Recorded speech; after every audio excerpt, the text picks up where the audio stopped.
ஆனா இந்த காலம் கிடையாது, இந்த தேசம் கிடையாது, இந்த இடமும் கிடையாது.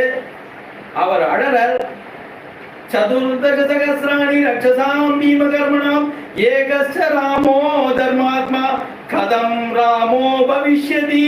இந்த ராமருக்கு என்ன ஹானி வந்துடும் ஒருத்தர் கவலைப்படுறார். குலசேகர ஆழ்வார் அவருக்கு கதை சொல்லி இருந்தானா இந்த அரண்ய காண்டத்துல இந்த கட்டம் வந்துருந்தோ சதுர்தச சகஸ்ராணி கதம் யுத்தம் பவிஷ்யதி அப்படின்னு சொன்னோடனே தன்னோட அவர் என்ன பாவத்துல இருக்காருன்னா, இப்ப ராமச்சந்திர பிரபு அங்க யுத்தத்துல இருக்கார், நான் உபகாரத்துக்கு போகணும், என்னோட சேனையெல்லாம் கிளப்பி நான் போறேன் யுத்தத்துக்கு அப்படின்னு கிளம்புறாராம். யுத்தத்தை கிளப்புன்னு கிளம்புறாராம். அப்ப என்ன நிலைமை அப்படின்னு கேட்டா, ராமர் இந்த அவதாரத்தெல்லாம் பூர்த்தி பண்ணிட்டு வைகுண்டத்துல இருக்கலாம். வைகுண்டத்துல இருந்து ராமரா வந்து அவர் எதிர்த்தாப்புல வந்து நான் யுத்தம் எல்லாம் பரிபூர்த்தி பண்ணிட்டு அவதாரம் முடிஞ்சு நான் மேல கிளம்பியாச்சு, நீ ஆத்துக்கு போறன்னு சொன்னதுக்கு அப்புறம் தான் சமாதானம் ஆச்சான். அப்படி கிளம்பினா அவர் இந்த கதம் ராமோ பவிஷ்யதிங்கிறதுக்கு ஆள் கிடையாதான்.